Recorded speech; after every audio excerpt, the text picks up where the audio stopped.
introduction. Because that way they have at least a little ambient sound for the introduction. What is he talking for? We gotta have it on this.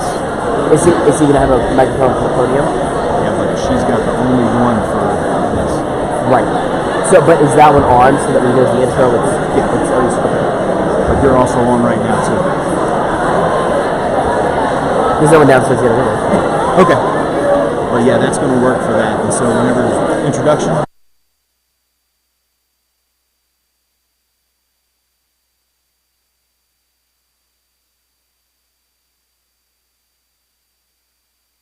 Just put it on so this microphone right here is getting it. Okay.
Is it working? Test 1, 2, 3. I'm giving him a little bit.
speaker for tonight, Claire Huang, is an independent board director and expert in the fields of marketing and brand management.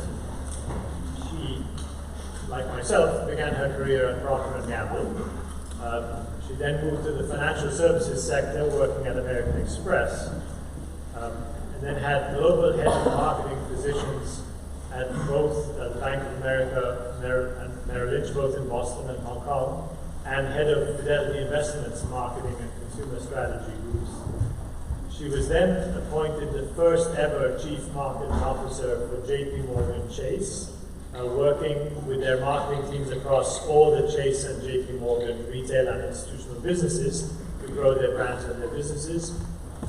There were something like $2.5 billion in marketing spend, right? Some enormous amount. $4 billion in marketing spend. That's a lot of money. Billion with a B.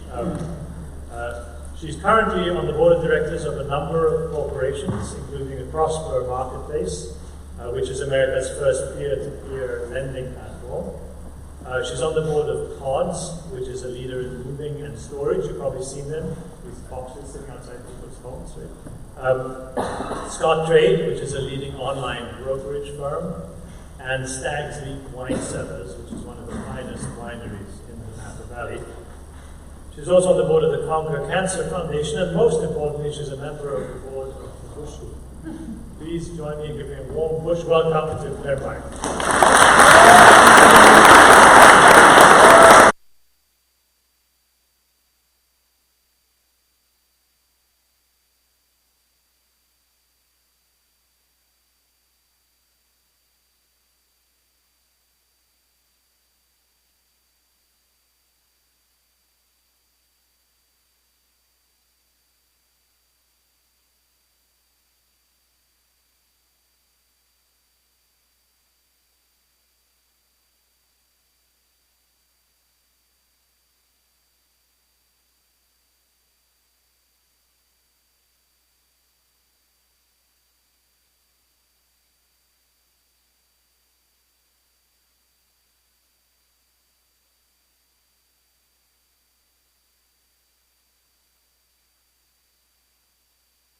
Looked like he had a good chance of winning. But at the last minute, a very influential and controversial candidate entered the race, throwing everything into disarray. What did our man do? He withdrew from the race and threw his support to an opponent he believed could prevail over the latecomer, who he believed was corrupt. Some say our man was plagued by pathological giving. Why step away from the election when he was so close to winning? His response, and I quote, "I could not let the whole political result go to ruin on a point merely personal to myself." I repeat, on a point merely personal to myself. In other words, the results could just be about my gain. Those are very selfless words. That man was Abraham Lincoln. And as you look at his entire life and career, it's obvious that his selflessness was a strength, not a weakness. We've been hearing more and more talk about selflessness as a highly effective approach to success in our personal careers. Witness the popularity of the book Give and Take by Adam Grant, a book I highly recommend, by the way. Or the recent studies showing kindness and selflessness can be contagious. Scientists James Fowler and Nicholas Christakis have scientifically proven that if you do something nice for someone, they will do something nice for 4 other people, and those 4 other people will do something nice for 4 other people. The question I want to address today is, can we guide our businesses to be selfless? And can that business selflessness lead to success and profit? My goal today is to show you why the answer to both those questions is a resounding yes. Like Lincoln, businesses that are other-centered have higher goals than personal gain and are more successful than companies who are not. And the data backs it up. I'm going to talk about 3 selfless intentions that lead to success in business. The first, be purpose-driven. Next, be customer-obsessed. And finally, make ethical choices. Let me go through each of these 3 ways companies can be selfless. These are all the essentials of a good business, all of which must be rooted in a service mentality. Not everyday customer service, but service as a principle. Let's start with the first business principle. Be purpose-driven. One of my favorite books, another book that I highly recommend, is Man's Search for Meaning by Viktor Frankl. Frankl was a budding young psychiatrist who was rounded up with his family and shipped off to Auschwitz death camps during World War II. His mother, his father, brother, and pregnant wife would eventually be killed. In the face of everyday horror and adversity, Frankl concluded that it was essential to keep practicing the art of living inside prison walls. He observed that prisoners who found a purpose outside of themselves had a better chance of survival. It wasn't health, it wasn't youth, it wasn't sheer fortitude that helped one survive, he said. Instead, Frankl believed that people whose lives were imbued with meaning, who sought meaning and direction from a source outside of themselves, namely through living for a loved one like a child or a spouse, or faith in God, were better equipped to overcome painful experiences. And he had empirical evidence because he often intervened to prevent fellow inmates from committing suicide. This profound lesson about meaning and purpose from the mind of a brilliant man applies to everything in life, including business. Organizations that have meaning beyond financial profit end up finding profit. It seems paradoxical, but it's true. Brands that have a higher purpose outperform the S&P by 400% and grow 3 to 10 times faster than their competition. Purpose-driven companies are bigger than making money. They think of people first. What would be good for people? Then profit comes.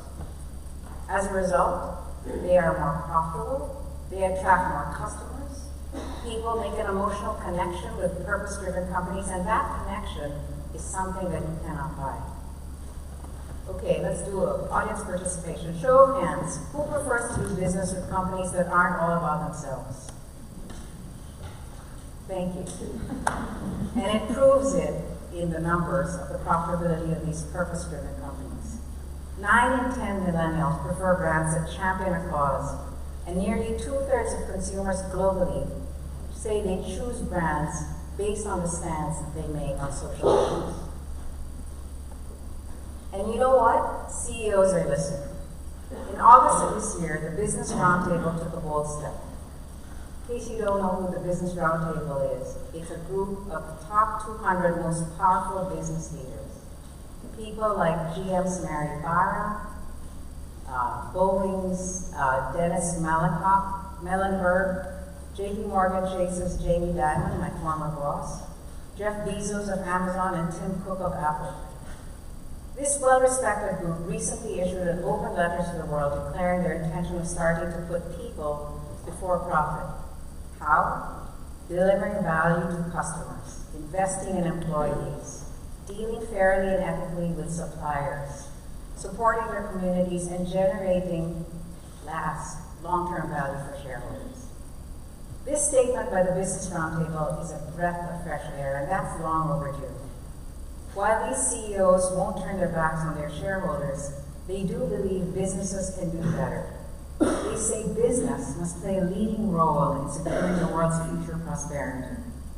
I believe we are at the cusp of a sea change in corporate responsibility. One proponent of this vision is co-founder and CEO of Whole Foods, John Mackey. He calls it conscious capitalism. It's not your grandfather's capitalism either.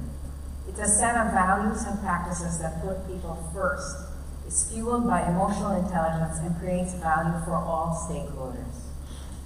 Brands that have a purpose higher than themselves develop a bond with consumers. Having that emotional connection is part of being purpose-driven. Being purpose-driven means standing for and doing something bigger than making money. In the words of famous author Simon Sinek, the author of The Why of Things, great brands not only talk about what they do, but why they do it. Consider Southwest Airlines. 10 years before Apple was founded, Herb Kelleher wanted to make air travel accessible to all Americans. To help you understand this, prior to 1979, interstate travel and the fares people paid to get to their destinations were controlled by the government. So when people flew, it was usually on business and it was expensive. It literally took an act of Congress to allow competition and lower costs. Southwest was founded on what I call a what if. What if we could help people afford air travel and visit the country and their friends and relatives? What if we could bring air travel to the masses? Southwest's actual written purpose says, I quote, to connect people to what's important in their lives through friendly, reliable, low-cost air travel. Notice that the purpose doesn't say anything about profit. It is based on people benefiting who fly Southwest. There was purpose in that dream, and successful brands often start with when somebody dares to dream. There were many other reasons I admire Southwest. They delivered on their promise. Southwest started with fares as low as $10 and $20. And because of those low fares, Southwest didn't make any money until 6 years into their existence. Herb Kelleher wasn't cut from the usual CEO mold. You could say he dared to be different, and he put people first. Listen to this. He said, if employees come first, then they're happy. A motivated employee treats customers well. The customer is happy, so they keep coming back, which pleases the shareholders. It's just the way it works. So in the spirit of putting people first, Southwest created the first profit-sharing plan in the U.S. airline industry. Employees today own about 10% of the company's stock. With the purpose of democratizing air travel by lowering costs, Southwest lived up to its tagline, you are now free to move about the country. Today, Southwest is the largest airline in the U.S. in terms of passengers served. Another Kelleher gem, a company is stronger if it is bound by love rather than by fear. If only more leaders believed that and acted accordingly. Many successful what-ifs have nothing to do with profit. In fact, they seem destined for failure, like hiring patients from a mental asylum to make a product you know nothing about. Think that's going to work?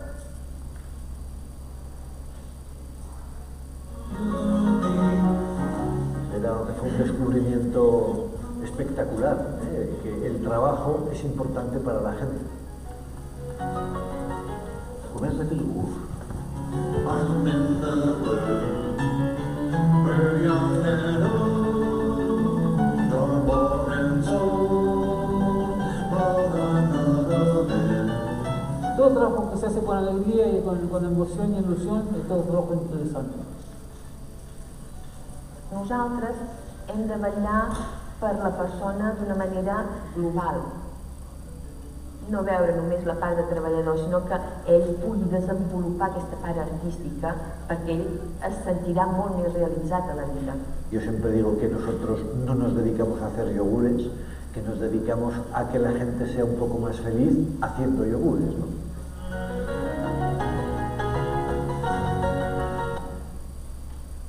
On the surface, Lafayette looks nothing like a commercial enterprise. A psychiatrist named Cristobal Colon wanted to give mental patients a better life. So he created jobs for them, housing for them, and a sense of purpose. He helped them recover their dignity and their freedom. Today, Lafayette employs more than 250 people who make high-quality jams, yogurt, and ice cream. Annual sales are 16 million euros. They're based in Spain, in case you didn't figure that out.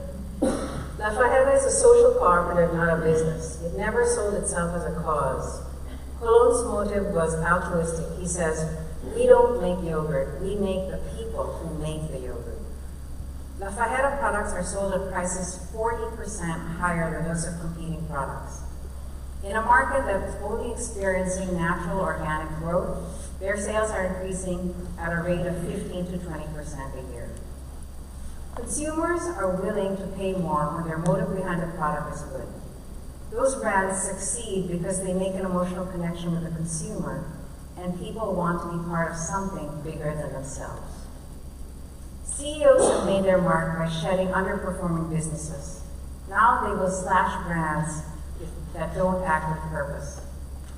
If you're not familiar with Unilever, you know their brands like Axe, Dove, Lipton, Talenti Gelato, one of my favorites.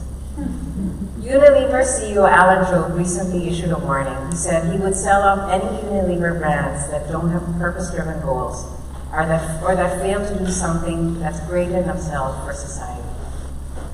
Some brands try to be purpose-driven, but sometimes the gesture doesn't resonate with the audience. Is that purpose important to the people they're trying to serve? A few years ago, Pepsi came up with what they call a refresh project.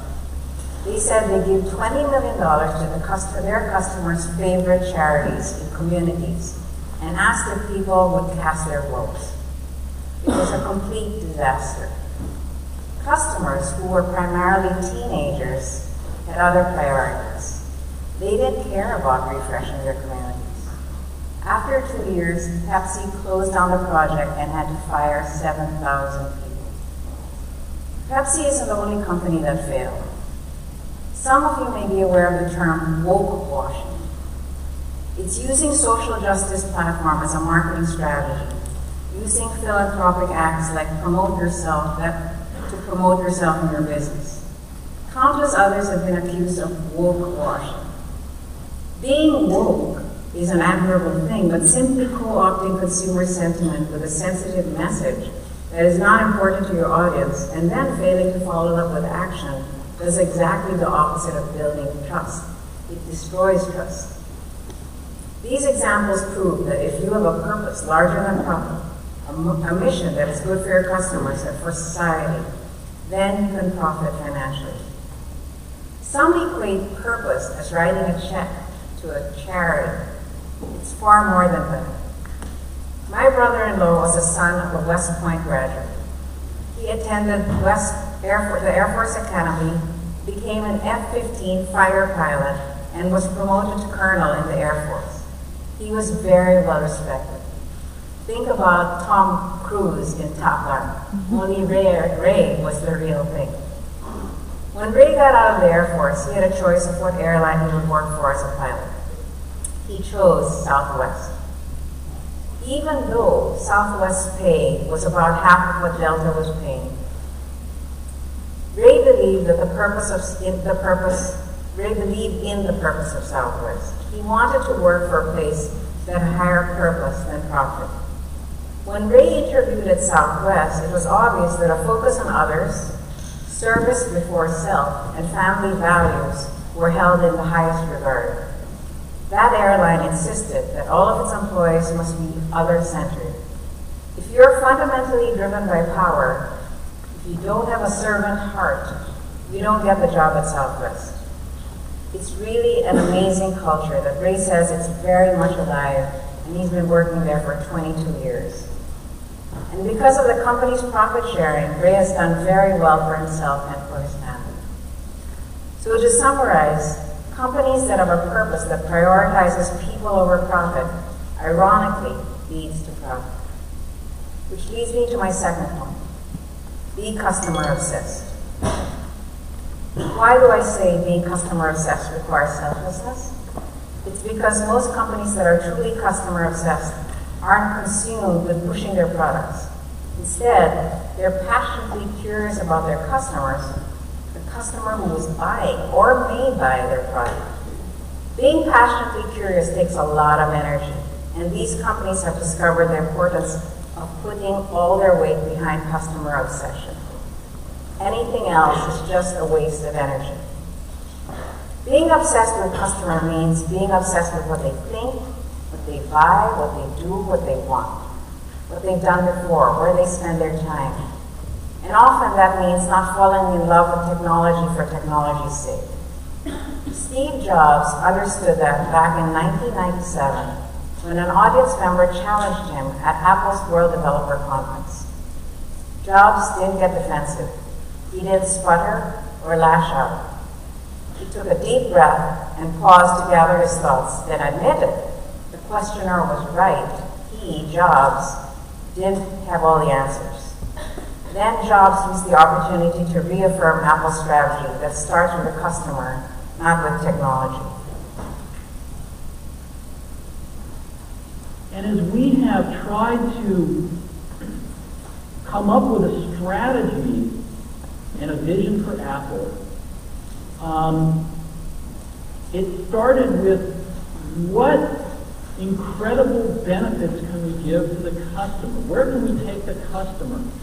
Not starting with, let's sit down with the engineers and figure out what awesome technology we have and then how we're going to market that. And I think that's the right path to take. Some concepts are timeless. Steve Jobs spoke those words back in 1997, and it still is very true today. Start with the customer in mind.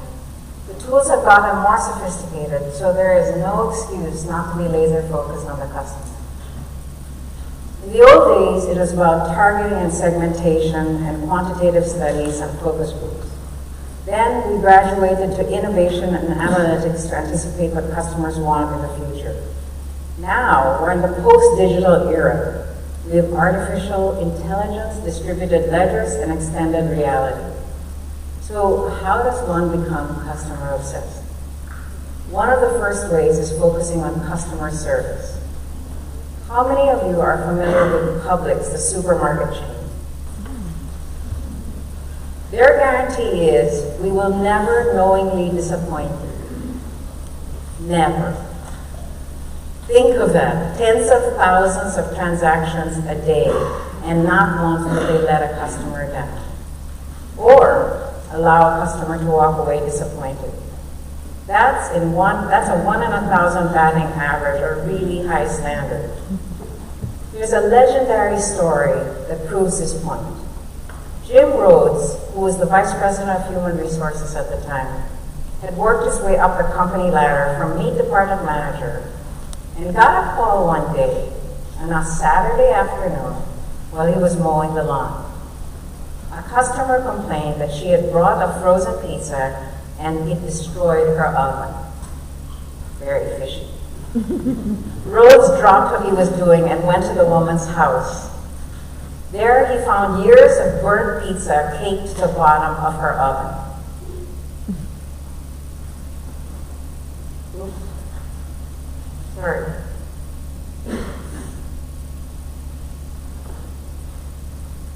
Rhodes remembered the Publix guarantee promises complete satisfaction. He drove to a store, bought a couple of frozen pizzas, a putty scraper, an oven cleaner, and got on his knees and cleaned her oven for her. Publix employees carry your groceries to your car. They deliver to people who are sick, all part of the desire to never knowingly disappoint. You'd think an aspiration like this would diminish over time, but this promise has not only not diminished as the company grew, it has been a driver of growth. And today, Publix has sales of $36 billion, 200,000 employees, and 1,251 stores. Remember what I said earlier about the power of kindness? That if you do something nice for someone, they will do something nice for 4 people, and each of them will do something nice for 4 other people, and so on. Kindness has a place in customer service. Kindness is what separates an average customer service from exceptional customer service. And exceptional customer service wins revenue and earns prestige. There's no more prestigious brand than Mercedes. But behind that glitter and glamour is a very down-to-earth concept, committing random acts of kindness. When he was head of Mercedes-Benz USA, Steve Cannon firmly believed that the company's success or failure would be based on interactions customers have in the dealership. An associate, being a salesperson, service manager, or a cashier, could choose to act in a memorable way or just go through the motions. Under Canon's leadership, Mercedes got its associates excited about the brand and gave them the authority to do whatever it takes to delight the customer, like bringing in a surprise birthday cake at the closing, or when a customer limped in with a flat tire on her way to her son's graduation, the service manager replaced it with a tire from another car so she could be on her way in minutes. The second way to be customer obsessed is to use data. Amazon anticipates what people want. It was the first retailer to recommend something new based on what you previously bought. They started Amazon Prime before they knew people wanted it. But what if the customer is never satisfied? In his famous 2016 letter to shareholders, Amazon CEO Jeff Bezos wrote, "Customers are always beautifully, wonderfully dissatisfied. Even when they report being happy and business is great. Even when they don't yet know it, customers want something better, and your desire to delight customers will drive you to invent on their behalf." Day 2 is status, followed by irrelevance, followed by excruciating, painful decline, followed by death. No drama. And that's why it's always day 1. Bezos says every day has to feel like day 1, where you're constantly thinking about how to please your customers, even suggesting things to them because they often don't know what they want. A great path is to use data. All the data you have and can gather from third-party sources, analyze and use that info to provide interesting value propositions. Successful brands like Amazon use data analytics to understand and anticipate customer behavior. In fact, there is so much information coming back to retailers and consumers that it's becoming suffocating. We have to figure out which data to collect and how to analyze it. It's important to create a data strategy and to understand the data you need. Data that you analyze and the way you analyze it must be aligned to business objectives, and so that you can understand a customer's worth, what they value, and what they want.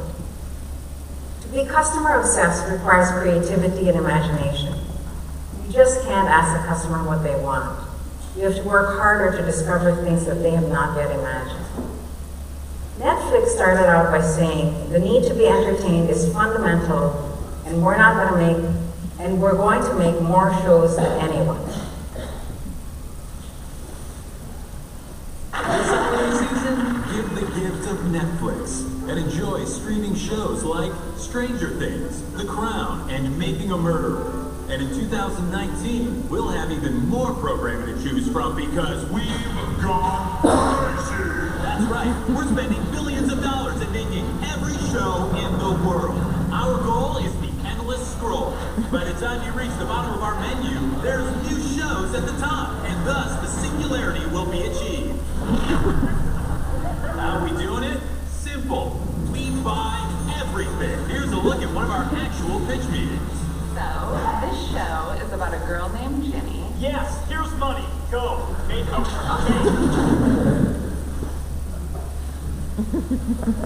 Even though it's a parody, and it's kind of funny, it's a form of flattery. You can't dispute Netflix's domination of our lives through entertainment. Netflix understands what you want to watch. They offer content that resembles what you watched previously. So the lesson is, don't just ask what the customer wants. Instead, look at the data and draw conclusions. The data on their behavior tells you much more than they would volunteer. The genesis of getting information was a search function at Google. It was a gift to marketers. When consumers are searching for something, they have intent, and marketers act on that intent. Consider all the tools and technology that have been developed over the years to understand the consumer. We started with search, then search engine optimization, then email marketing, then social media, then online video, display ads, programmatic ads, connected TV, influencer campaigns. We developed so many tools out of an extreme need to better understand and reach our customers.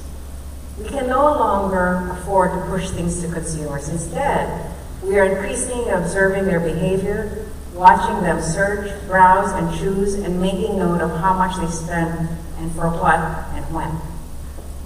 Even though many companies have made progress aligning themselves with their customers, there's still a disconnect between what people do and what companies understand. To uncover that, every good marketer needs to understand the customer journey. We not only have tons of data, but we can do more with it. For example, we have behavioral data that tells us where people go on the web, their preferences, and what motivates them.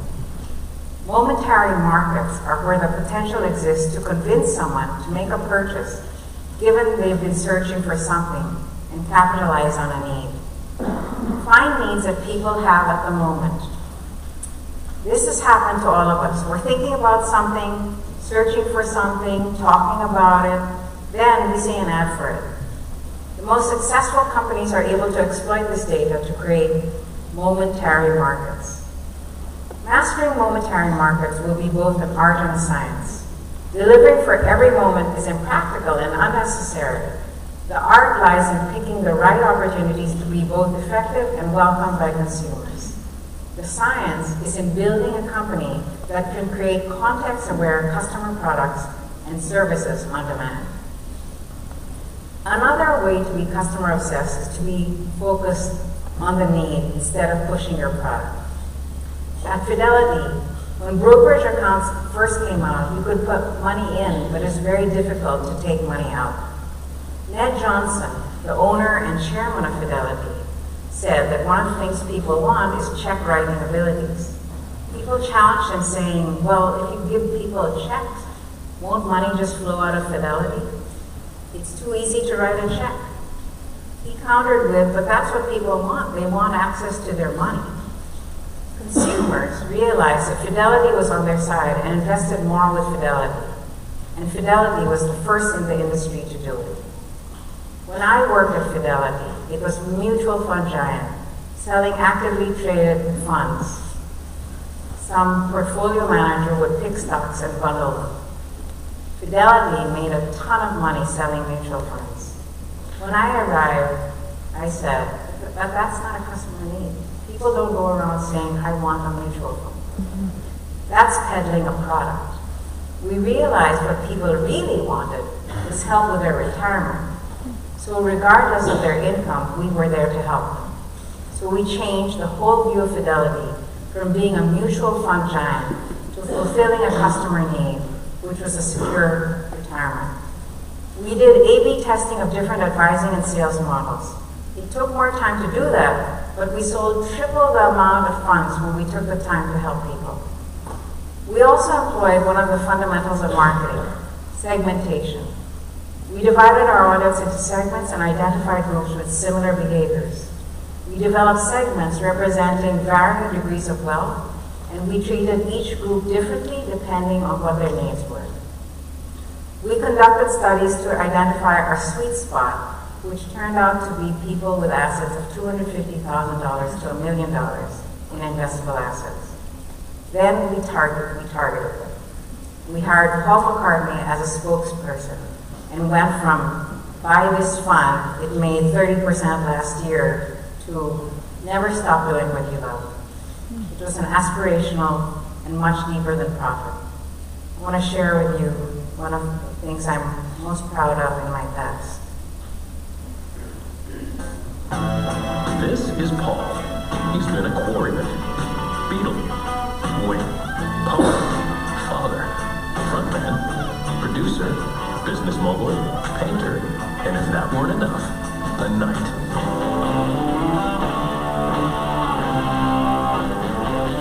The key is, never stop doing what you love. Call us today. We'll help you plan for the next part of your life. Fidelity Investments. Smart move. Sure is different from, here's a mutual fund, buy some. By the way, our goal was still to make money, but the way to engage people to sell funds was to focus on what customers needed. It took a significant investment to fix that, and when we were successful, we had to hire more people. The year I joined Fidelity, our net assets, which is the amount of assets come in minus the assets that leave, our net assets was $100 million. For a company that deals with trillions in assets, that's a rounding error. We went to 70 billion in 5 years, 700% increase. It's another way to be obsessed with the customer because one size does not fit all. The third area a company can be selfless is by making ethical choices. My father was my hero, the most ethical person I've ever known. His family escaped China and fled to the Philippines. Wellington was my father's name, not a name you'd expect from a Chinese businessman, I must admit. But he was one of 12 children and supported his siblings when his father sat in jail for opposing the Japanese occupation of the Philippines. He started a business with a loan from his father-in-law and became successful. But his prosperity didn't blow him off an ethical course, even though he was surrounded by corruption. The Philippines was very corrupt at the time. Lots of wealthy people were not paying taxes, and they were getting away with it. When you see other people getting away with something, it's tempting to do the same thing. But my father did not succumb to that rationalization. He didn't make the list of the 200 wealthiest men in the country, and yet the papers published the top 200 taxpayers, and there was my father's name. My father's example taught me to have a clear understanding of what's right and wrong. Marketers get a bad rap. They are accused of manipulating consumers, changing the rules to suit the situation, coloring outside the lines. Ethics is more important than ever, even though it's not talked about enough. One of the places I worked for was Haagen-Dazs. It was a very fattening experience. When I joined Haagen-Dazs, it was a successful brand that was experiencing record losses because of bad ethical decisions. At the time, Haagen-Dazs was using sex to sell ice cream. Yeah, sex. Ads showed a couple in bed eating ice cream with a tag, better than anything, which means, yeah. The business was seeing double-digit declines. Ice cream had nothing to do with sex. So we made a radical pivot from Haagen-Dazs, it's better than anything, implied sex, to have a Haagen-Dazs, urging people to do something nice for themselves.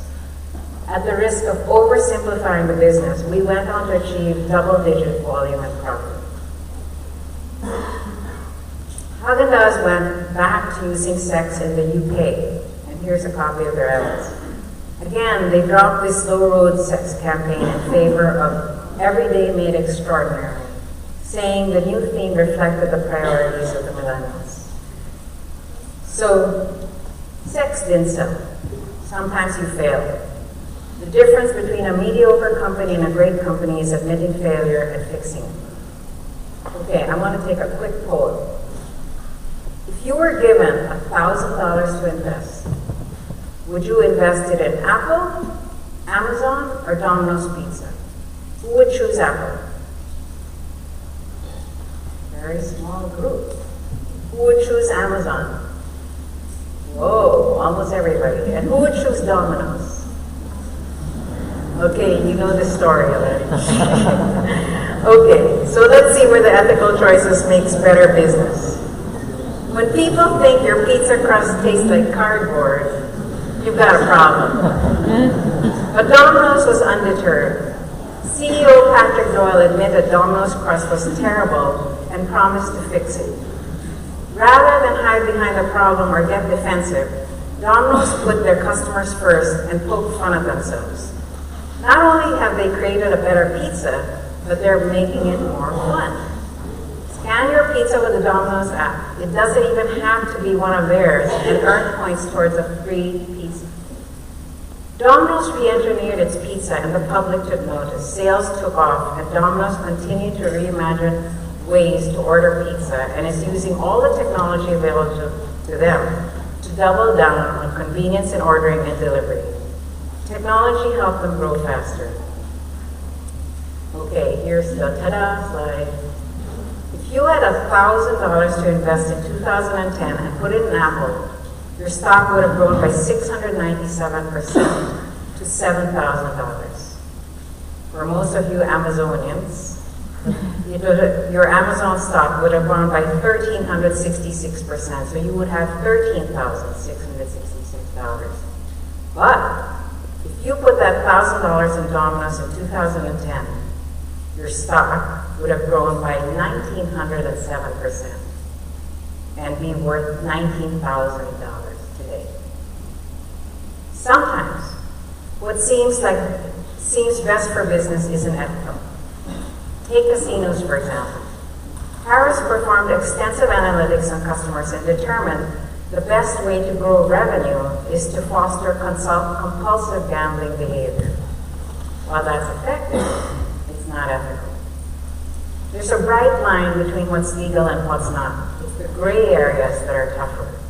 The gray areas test our character, and it's those gray areas where our intentions are known, for better or for worse. When a business and its people are driven by purpose, when they're obsessed with the customer, and when they make ethical choices, they thrive. So to conclude, the 3 ways companies succeed through selflessness are: 1, be purpose-driven. Have a goal that is bigger than making a buck. Herb Keller at Southwest had that in mind when he wanted to make air travel affordable to all Americans. Fajeda didn't start out by making dairy products. It started as a community who had mental problems could thrive, then emerged as a beloved brand. Be obsessed with your customers, rather than being obsessed with your product and pushing to the customer. Fidelity understood the challenges people face on the road to retirement and showed them how to pursue their dreams, helping people actually led them to sell significantly more mutual funds than pushing funds directly. Steve Jobs said, always start with the customer in mind. Number 3, be ethical. Domino's admitted the truth about its lousy crust and fixed it. And it had enough confidence in its improved crust that it doubled down with technology to deliver more of those crusts with greater convenience to hungry people. All of the brands I've discussed today put people before profit, and not surprisingly, profit follows. They are selfless because they are confident in who they are. They act with purpose. So to conclude, Lincoln was guided by unselfishness and service for others. He did not enter politics for his own glory. He understood that holding public office was entering into a sacred trust with the people and a commitment to represent their best interests and welfare. In his book, Give and Take by Adam Grant, he notes that Lincoln is seen as one of the least self-centered, least egotistical, least boastful presidents ever. When he was elected president, he asked his opponents to join his cabinet. Why should I let ego get in the way and deprive the nation of their services? He asked. Successful companies take the lesson of Lincoln seriously. They understand that they've entered into a sacred trust with the public. They know that continually taking won't get them very far, but giving is empowering and enriching. So as you consider your career choices and decisions you have to make in the months and the years ahead, I want you to take these words to heart. We make a living by what we get, but we make a life by what we give. Thank you very much.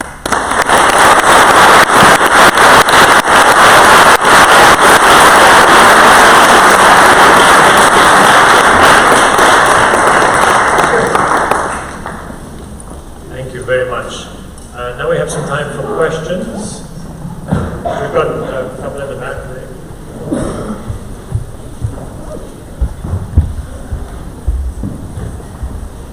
The answer is I did not invest in Domino's in 2010. I have a question regarding what you were talking about being customer obsessed, and this also relates to the making ethical choices. Yeah. So when you talk about the collecting Can you data, stand up so I can see you? If you don't mind. Thank so you. when you talk about collecting data, so what's your opinion, or where would you say draw the line between collecting data for advertisement and the invasion of privacy? Because a lot of people today are making the argument that Google or Facebook keeping track of what they say to push ads or seeing everywhere they go on the internet is an invasion of their privacy? It is a great question, and it's a debate that's going on right now. Highly contested debate. I don't know if there's the right answer to that. One of the things that I did when I was head of marketing for all of those companies is we made sure that we anonymized the data so that we could use trends and behavior, but we never know if it was Angela. It was always a group of Angelas, or it was a group of Andrews, or it was a group of Claires. It wasn't this person. So we tried to use anonymized data instead of using individual data. Number two is, it's a very difficult fine line because some people say, like me, if I'm going to a website and looking at stuff, I am not interested in NFL paraphernalia. So if somebody is selling me NFL paraphernalia, I'd be like, this is not relevant. My husband would love NFL paraphernalia. So would I like stuff on cars or other things that I'm interested in? Yes. So this is why the debate is, because even though sometimes it feels like it's an invasion, it's still much more customized to what your preferences are than wasting time on things that are not interesting to you. So I don't think that debate is going on right now. I don't think there's an answer that's final. But I think you asked a great question that is raging. The debate is raging in the public square. Another question? So my question is, what happens when you put people first and you still lose? For example, WeWork and Uber. Okay. I don't know if WeWork is an example of putting people first. It's not a simple story. Uber and WeWork is not a simple story of saying they put people first and therefore they crash. First of all, WeWork, and I'm not here to judge WeWork, but I know there were many scandals with the CEO using company money for his self-interest. And because of that, and many other reasons, I'm not oversimplifying, I am a little oversimplifying. Because of that, I think there were other reasons why they delayed their IPO. Now, WeWork could still be very successful if they fixed whatever problems they have and then do their IPO. So I don't know if WeWork is a poster child for being people-centered. Yeah, I just meant like the business model allowing space, for business or for startups. Right. No, and I admire WeWork, and JP Morgan Chase uses WeWork. They have a great business idea, but I think one of the key things that maybe they could do more of is what I suggest, is have a purpose outside the space idea. Like do something bigger than space. Have a cause that's bigger than we want to create optimal spaces for people. There's a question here in the front.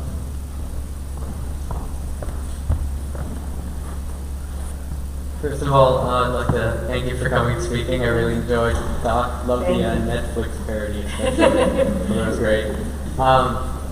So my question is kind of related to the one we just had. So I was wondering, because like you said, Southwest took a while. You said 6 years before it became profitable. Right. So I was wondering, how do you know, can you offer some insight into the very fine line between making sure you have profitability for investors, but also making sure that you choose the path that's in the customer's interest that might involve less profitability in the short run.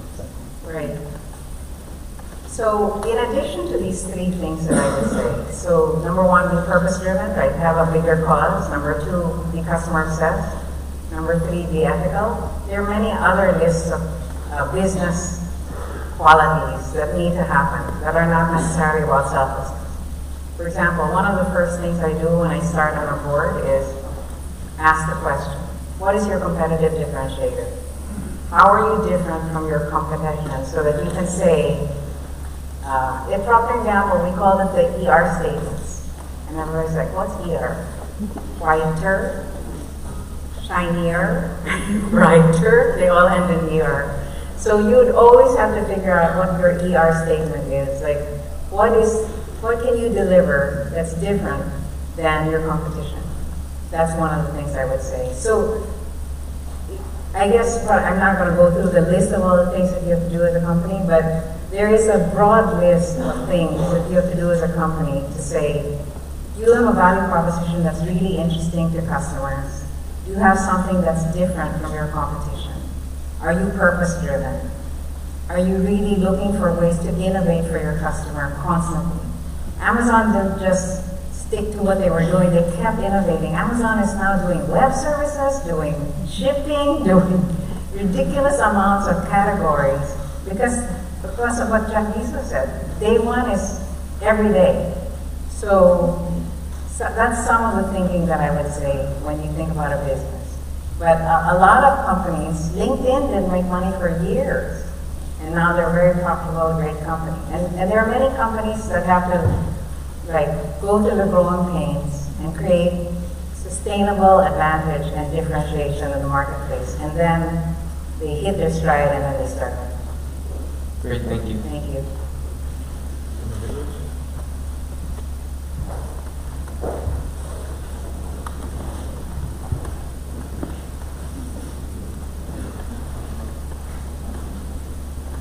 So in regards to purpose-driven businesses, so when it comes to causes that a business can have, yes, sometimes they can be almost inherently political in nature, and sometimes that can alienate some customers. Like what happened with Pepsi and that it had campaigns that just end up causing a lot of controversy and things like that. Yes. So isn't there so in regards to purpose-driven, does it have to be inherently neutral, or companies should sometimes take steps to almost choose an issue as political or things like that? Yeah, that's why I brought up the concept of woke washing. I did talk about Gillette, but for those of you who didn't know about Gillette, Gillette was accused of woke washing, basically using the Me Too movement and saying that that is the cause of that's the purpose of their business. And everybody said, what? Blades, Me Too, razors, Me Too movement. It's they just took a cause and tried to make it their own because it was hot in the marketplace. And what happened? Everybody saw right through them and said, this is not sincere. This is just a made-up cause that you're made up and you're trying to woke wash, as they say. And so the purpose has to be, number one, aligned with what your customers are thinking. Number two, real, sincere, not a fake cause, not something that you're just making up and saying, okay, tomorrow we're going to be about blank. It has to be real about your business. It has to be living with your employees. It has to be living like Herb Kelleher did. Other-centeredness was not just something he made up. He lived it. He hired people who were like him. He really wanted to take airline flights to the whole country with $10 flights. So it can't just be we're going to be the cheap airline and we're going to charge $1,000 for a flight, right? He charged $10 per flight. So it has to be real. It cannot be woke washing. Because I think people are smart. People will see right through it and people will say, that's fake, and I'm not going to support that company. So it's a great question, but it has to be sincere. And if it's sincere, people will know that it's not political because they're actually doing it, not pretending that it's a cause. Make sense? There's a question right there.